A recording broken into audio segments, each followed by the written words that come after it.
Dones para los preguntones. Elaboración de preguntas sobre un tema.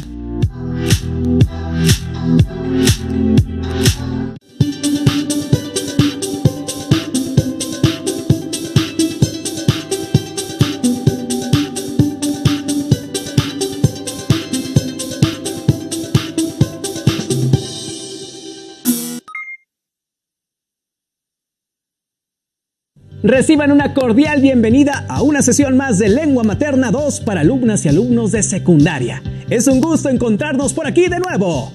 Antes de iniciar, les recuerdo que debemos seguir cuidándonos lavando frecuentemente nuestras manos con agua y abundante jabón, usando el cubrebocas adecuadamente, de forma que cubra nariz y boca.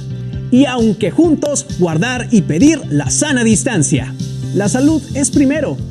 Es tiempo de aprender y mantenernos saludables. También hagan algo de ejercicio. Les aseguro que los hará sentir muy bien. Qué gusto encontrarnos por aquí. Soy el profesor Fernando Santamaría Gutiérrez y en esta sesión en Lengua Materna 2 hablaremos sobre la elaboración de preguntas sobre un tema. Y ahora, alumnas y alumnos, prepárense, pongan mucha atención, pues jugaremos a ser detectives. En esta sesión trataremos el aprendizaje esperado. Compara una variedad de textos sobre un tema y conocerán los pasos para elaborar preguntas que nos ayuden a conocer más sobre un tema en específico. Exploraremos el mundo de la información contenida en los textos y nos adentraremos en la búsqueda de información. Y para eso tendremos que utilizar algunas herramientas. Al finalizar, se darán cuenta que es más interesante de lo que se imaginaban, pues quien tiene la información, tiene el poder. ¡Iniciamos! Los materiales que van a utilizar para la clase de Dones para los preguntones, elaboración de preguntas sobre un tema, son los siguientes. 1. Un cuaderno para hacer anotaciones. 2. Colores de madera o plumines. 3. Bolígrafo o lápiz. Y 4. Libro de texto Lengua Materna, segundo grado. Registren las dudas, inquietudes o dificultades que surjan sobre los planteamientos en esta sesión. Estas las pueden resolver al revisar su libro de texto o al reflexionar en torno a los problemas que se discutirán. Lo importante es que pongan toda la atención y se concentren. Ahora sí, ¡iniciamos! Todos nosotros en algún momento de nuestras vidas hemos escuchado o leído varios puntos de vista acerca de un mismo hecho. Pero, ¿cómo podríamos elegir entre la diversidad de información lo que recibimos? Les invito primero a reflexionar. ¿Han jugado teléfono descompuesto? ¿Se han quedado con ganas de saber más sobre algo? ¿Han escuchado varias versiones sobre el mismo suceso? Seguramente en algún momento, al menos 2 de estas preguntas, pueden responderlas afirmativamente. ¿Qué han hecho ante tales situaciones? ¿Se han quedado con la curiosidad o se han lanzado a investigar?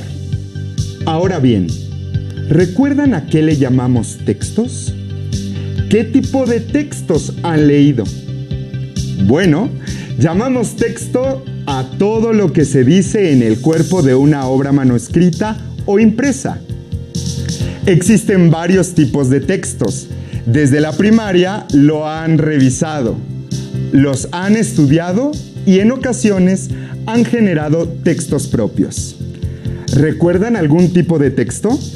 Si no es así, demos un repaso breve de la clasificación de los textos. Pongan mucha atención y no olviden hacer anotaciones de los conceptos claves en su cuaderno. Hola, me acaban de aceptar en mi primer empleo. Pero estoy nervioso porque en unos días firmaré el contrato y la verdad no sé cómo identificar la información importante de manera más rápida. Voy a investigar sobre este tipo de documento. ¿Me acompañan? Estoy muy contenta porque mi mamá me regaló esta consola de videojuegos. ¡Wow! ¡Qué bien! Aquí está el instructivo, la garantía y la factura.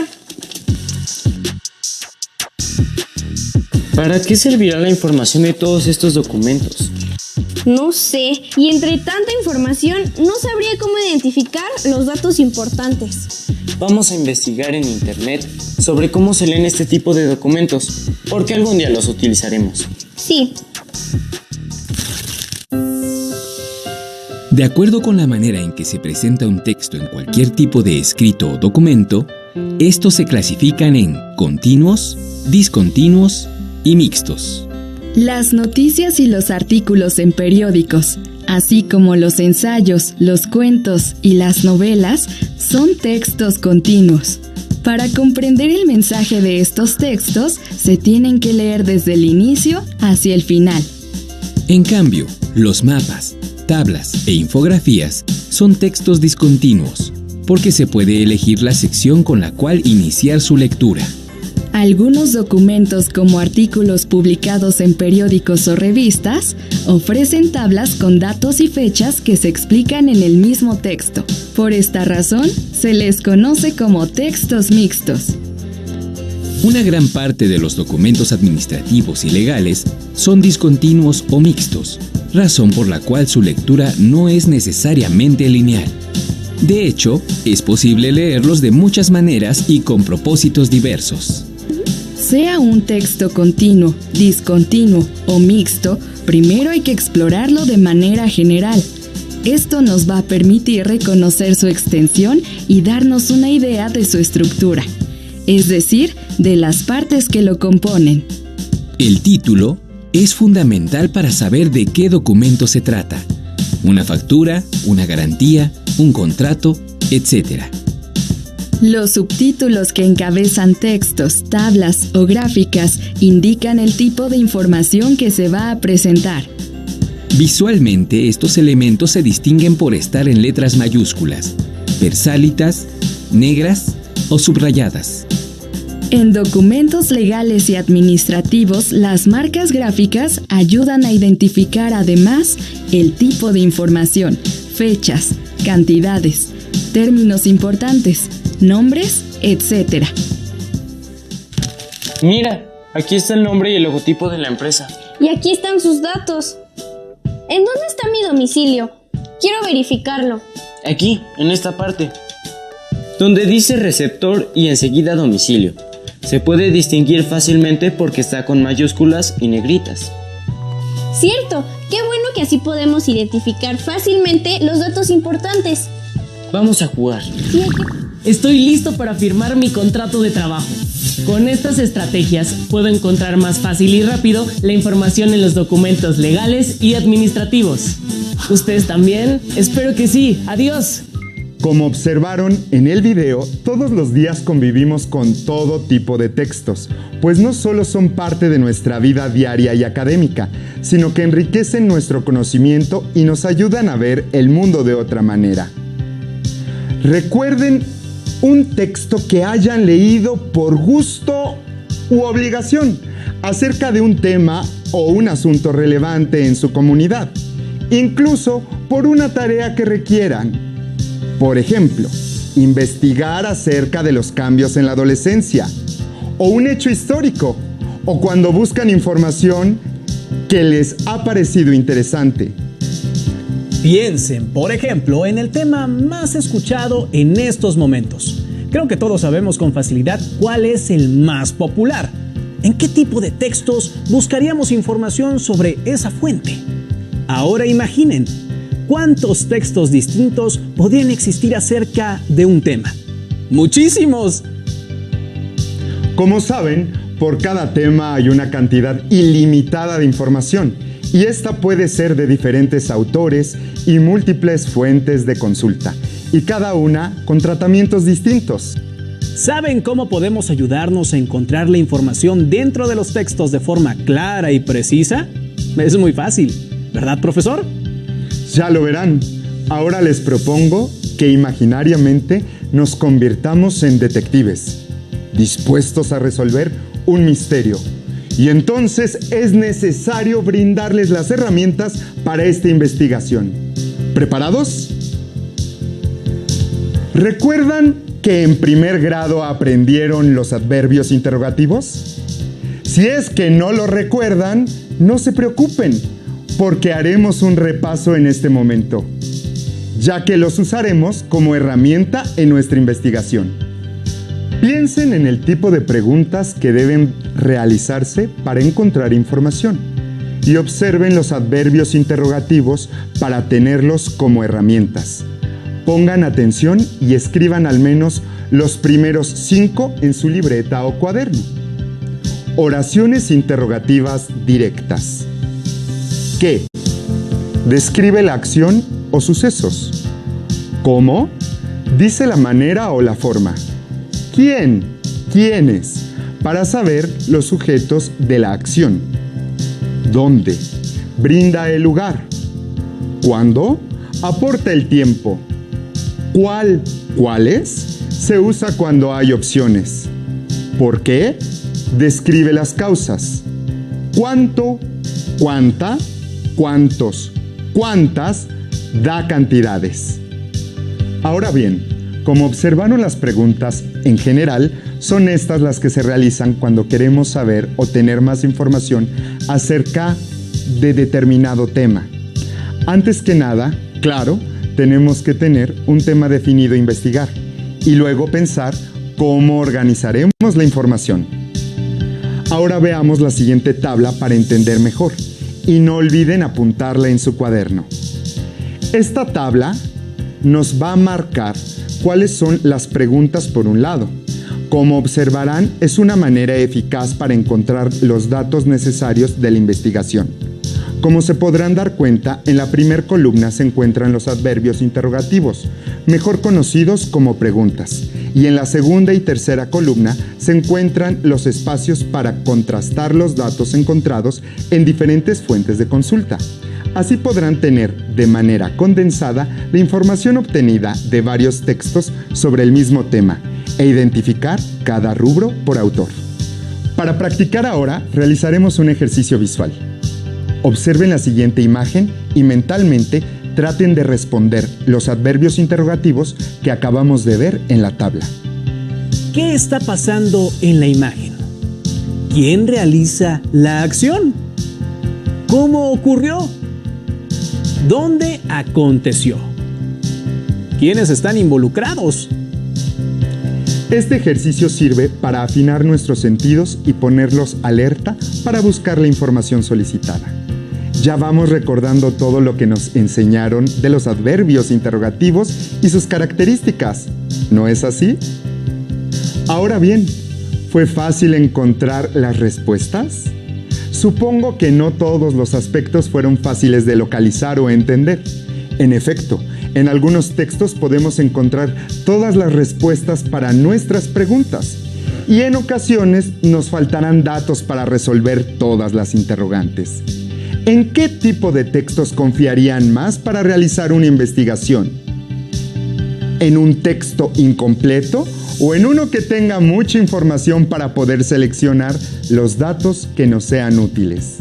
Recuerden que hay muchísimos textos en las redes sociales e internet que manejan información falsa. Hay que saber encontrar las fuentes confiables. Eso es muy cierto. Vamos ahora a realizar un ejercicio con el apoyo de 2 textos sobre el mismo tema. Será necesario que ustedes sean más observadores y encuentren lo que la tabla les pide. Es muy fácil.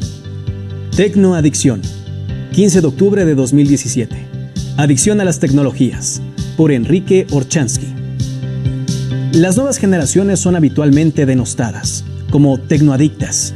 Los padres claman porque sus hijos, al menos a la hora de sentarse a la mesa, abandonen el tecleo. Los docentes, porque sus alumnos asisten dispersos y poco interesados al momento de aprender. Y no pocos profesionales de la salud adjudican efectos perjudiciales al uso precoz, masivo y no supervisado de artefactos tecnológicos.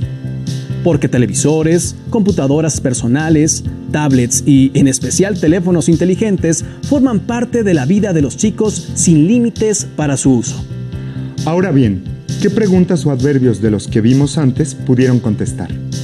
Podríamos decir que al menos hay información en este texto que nos arrojará respuestas puntuales acerca de la adicción a la tecnología. Bien, Miremos el segundo ejemplo. Los adolescentes hacen volar sus pulgares sobre las pantallas de sus teléfonos inteligentes o smartphones, cada vez con más frecuencia. Pero, ¿qué efecto tiene esta conducta sin precedentes sobre los adolescentes? Un equipo de investigación de la ONG Common Sense Media ha querido profundizar en este tema. Para ello, realizaron un cuestionario a 1.240 padres y adolescentes con edades comprendidas entre los 12 y los 18 años para hacer un seguimiento sobre las consecuencias de este uso masivo de los dispositivos móviles en sus vidas y en sus relaciones con los demás. ¿Encontraron ciertas variaciones con el anterior? ¿Cuáles fueron? ¿Cuál de los dos, aunque hayan leído muy poco, les parece que trae mejor información? ¿O si de alguna manera se complementan? ¿Se dieron cuenta que si reunimos todas las respuestas de las preguntas, se puede construir un texto que contenga toda la información condensada sobre un tema? A lo largo de sus vidas académicas tendrán que realizar algunos trabajos de investigación. Inclusive existen algunas profesiones que están basadas en la constante búsqueda de nuevos conocimientos. Esto es muy importante porque hay que saber seleccionar información de diferentes textos. Como hemos visto, existen diferentes fuentes de consulta, publicaciones impresas y digitales, documentales, entrevistas, biografías y autobiografías, textos de divulgación científica, periódicos, revistas, grabaciones de audio, ensayos, videos, entre muchos más. Pero lo más importante de cualquier fuente de consulta es que esté firmada por un autor, que bien puede ser una persona o una institución, que su trayectoria o prestigio avale dicha información, ya que esto dará una responsabilidad clara sobre la información consultada. Y además podremos buscar más textos del mismo autor para profundizar acerca del tema seleccionado. Profesor, ¿y qué más nos aconseja para encontrar fuentes de consulta? Un consejo que les puedo dar es que antes de leer o estudiar sus fuentes de consulta, verifiquen que contenga el nombre del autor, sobre todo para que basen su selección de información desde el principio con datos claros y reales. Siempre he pensado que las fuentes de consulta que no tienen autoría podrían decir cosas erróneas o ser rumores. Ahora pondremos un ejemplo de la vida cotidiana, de cómo aplicar lo que hemos visto hasta ahora en esta sesión. En el transcurrir de sus vidas seguramente han tenido muchos temas favoritos. Por ejemplo, un género cinematográfico, musical o literario, un cantante, una actriz o un equipo deportivo, entre otros. Quizá también han sido temas de los cambios en la adolescencia, personajes de ficción, cómics, deportes extremos, youtubers, de asuntos inexplicables, de lugares abandonados. ¿Cuáles más se imaginan? Ahora bien, evoquen ese tema que ahora mismo les interesa mucho y piensen dónde han buscado información y si en verdad esta respondió a todas sus dudas. Vean el recuadro y agreguen las respuestas a los cuestionamientos que se presentan. ¿Qué temas serían interesantes para investigar? ¿Cuáles son sus fuentes favoritas y por qué? ¿Cómo sé si la información es confiable? Como vieron, ya han investigado sobre temas que les gustan, pero en ocasiones no nos damos cuenta de ellos, ya que la mayoría de las veces no lo escribimos, solo guardamos en la memoria la información deseada. Con este ejercicio se ha explicado el proceso que debemos llevar para encontrar información en diversos textos que aborden el mismo tema. Hemos aprendido más sobre los textos. Sigamos aprendiendo juntos. Ahora estamos listas y listos para regresar y observar los dos extractos de las siguientes fuentes informativas que podrán observar en las siguientes dos lecturas. Después de observarlas, haremos preguntas y al final ustedes podrán crear nuevas interrogantes acerca del tema. Recuerden que estas deben estar pensadas para profundizar o aclarar información que nuestros dos extractos no contienen. ¿Han usado teléfonos inteligentes? Acompáñenme ahora a leer este texto. Les propongo que mientras leamos el fragmento del texto, ustedes traten de buscar la respuesta a las preguntas de la tabla anterior y que escribieron en su cuaderno. Ahora consultemos otro fragmento del texto 1 sobre el mismo tema. Recuerden ir llenando su tabla con la información requerida. Las adicciones producen, además, otros efectos: tolerancias, necesidad de aumentar la dosis consumida para lograr satisfacción, y abstinencias, molestias físicas o psicológicas ante la suspensión súbita de la droga. En relación con lo último, una mayoría de usuarios de celulares experimentan nomofobia, es decir, la sensación de desnudez o desamparo psicológico cuando advierten haber olvidado su teléfono o cuando pierden conexión. Si bien el neologismo es médico, nomofobia solo describe una molestia, no una enfermedad. Para completar las condiciones necesarias que definen a una adicción, ningún verdadero adicto reconoce la magnitud de su consumo ni las consecuencias negativas sobre él y los que lo rodean. En verdad, los chicos no registran cuánto tiempo pasan conectados. Son los adultos citados antes los que advierten sus conductas diferentes. Argumentan con desesperación que viven mirando pantallas y que pierden su vida por estar conectados. Y ahora leamos los extractos del texto 2. Leamos. Un equipo de investigación de la ONG Common Sense Media ha querido profundizar en este asunto. Para ello, realizaron un cuestionario a 1,240 padres y a adolescentes con edades comprendidas entre los 12 y los 18 años, para hacer un seguimiento sobre las consecuencias de este uso masivo de los dispositivos móviles en sus vidas y en sus relaciones con los demás. Los datos revelaron que la mitad de los adolescentes afirmaban sentir adicción hacia el móvil y el 60% de los padres pensaban que sus hijos eran no adictos al móvil. El 66% consideró que pasaban demasiado tiempo con el smartphone. En el caso de los adolescentes, el 52% lo veía también así. Además, el 77% de los padres coincidían en que sus hijos se distraían continuamente, al menos 3 veces a la semana, debido al uso del móvil. Casi el 80% de los jóvenes admitió que revisaba o comprobaba sus notificaciones en el móvil cada hora como mínimo, y el 72% confirmó sentir necesidad de responder a los mensajes recibidos en redes sociales casi después de haberlos recibido. Momento para una pausa, pero con precaución. El fenómeno de la adicción a los móviles es relativamente reciente, por lo que no hay un diagnóstico oficial al respecto. Sin embargo, los psicólogos advierten de las reacciones negativas hacia los padres por parte de los jóvenes si se elimina el dicho objeto de deseo, de forma muy abrupta, con objetos de suprimir esta adicción. Para los adolescentes, las redes sociales y el contacto con amigos son tarea primordial de desarrollo y enfoque. Cuando se quita la línea vital de un adolescente con sus amigos, habrá una reacción emocional importante, una ruptura de la relación padre-hijo. Alerta Beth Peters, psicólogo clínico en Westminster, Inglaterra. Con este texto más extenso, reafirmamos la lectura que habíamos tenido anteriormente. Ahora intentemos responder. ¿Qué tema aborda el texto? ¿Quién es el autor? ¿Encontraron semejanzas y diferencias en los textos? Para responder las preguntas, vayan a su libro de texto de Lengua Materna 2 y escriban un comentario de reforzamiento sobre cómo pueden realizar preguntas en varios textos de un mismo tema.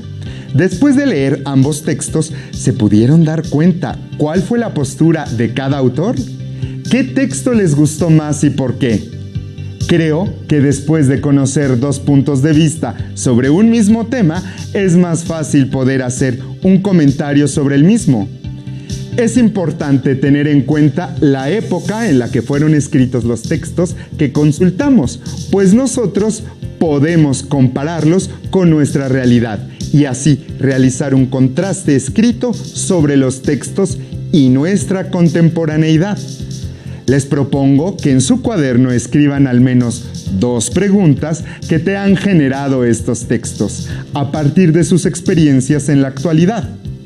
En este aprendizaje esperado, estoy seguro que podrán crear preguntas que van más allá de lo que muestran los extractos.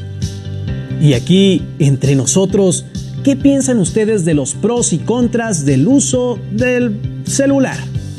Me da gusto saber que hemos aprendido más sobre las características de los adverbios interrogativos del español para generar preguntas dentro de textos de un mismo tema para obtener datos concretos. Si cuentan con sus libros de texto, pueden repasar de forma libre este tema. ¿Listo? ¡Hemos terminado! Recuerden que este espacio les va a permitir continuar avanzando en su proceso escolar. Podrían escribir un comentario breve en su cuaderno sobre este tema a manera de recordatorio. No hay límite y con imaginación todo es posible. ¡Hasta la próxima!